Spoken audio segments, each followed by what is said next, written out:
ReZero, Side Story, Tappei's ReZero Wandoro story. It was a dark place, filled with a gloomy feeling. It was full of frigid, stagnant air. The walls glowed a faint blue, and a strange wind blew that felt both damp and dry.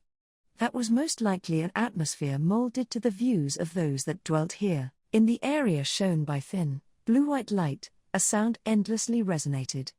A sound like something being pulled along the ground, a sound like fingernails grating on a solid wall, a sound that was dissonant and disturbing to hear. Sometimes, lost in that sound, the sound of water was mixed as well. Coo, ah, ah, ah. Listening carefully, the water noise could be discerned as the sound of drops striking a floor, and at the same time, the sound of someone rubbing their nose, the voice of someone crawling on the floor, sobbing, could be faintly heard. Why has this happened to you? The sobbing voice was painfully to hear and high-pitched, sounding like the wings of numberless insects. Along with the rising emotion, little by little the voice added color and grief to the cold space. The endless wailing, sobbing that seemed to be dragging one down to hell, and, say, would you mind cutting that out, please? If you keep on weeping like that, it's honestly going to get bothersome, you know? That voice, from an entirely different direction, and even a different gender, drifted down. The new voice made no attempt to conceal its disdain and contempt. It seemed less like a voice meant for a weeping, grieving companion, and more like jeers thrown without mercy. It's not like I don't understand that you're in pain, you know? I didn't have any fond memories of him, but it's not like I feel happy that he died. Someone like that ought to have at least one person who's sad that he died, I think. Look, I'm as generous as anyone else. Even a guy who had the wrong idea about hands deserves the right to be recognized that much. I have enough sense to agree with that, but, you know. For something that's just. Can we call it an obligation? Because of that, for a companion you once taught. To go on crying in my face like that, it'll start to ruin my mood too, you see. Do you understand? Normally, that's the sort of thing you should take into consideration. It's just the bare minimum of consideration for the feelings of those around you. That's how things ought to be. Carrying on crying in front of everyone, that might feel good for the one that's crying, but it's a real nuisance for everyone else.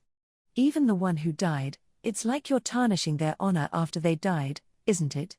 Not like I care, though, pushing your feelings onto me. Look, that's what it is, right? Others go ahead and cry or get angry, and suddenly you feel like you've woken up. I'd like to have that experience sometime.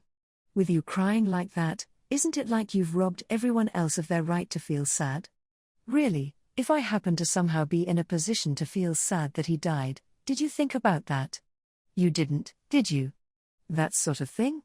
It's an intrusion into my personal right to feel as I wish, don't you agree? Unwillingly at first, then indiscriminately, with gradually increasing liveliness, that voice arranged a long string of depressing words for its crying companion.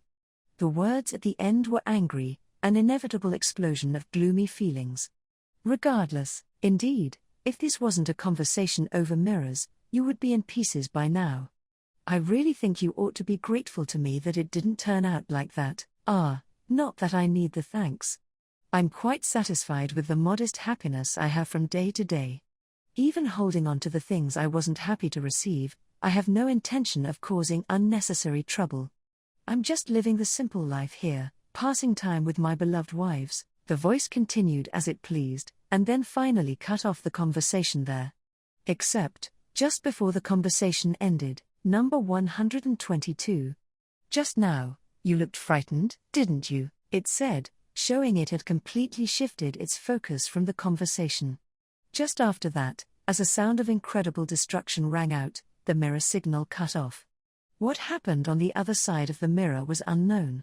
There was no need to know. No one cares that you died.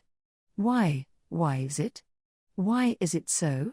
You did so much for me, you worked yourself to the bone, only for me, you shed so much blood. Scratching at the floor, the shadow ceased crying and stood up. Both arms hung limply, the nails were peeled off, and blood dripped from pitiful wounds. But the shadow was unconcerned. Instead, it's simply pressing a blood-stained finger to its cheek. The bandages wrapped around the cheek were vividly stained with blood. Everyone is forgetting you. Everyone is putting you in the past. It's unforgivable.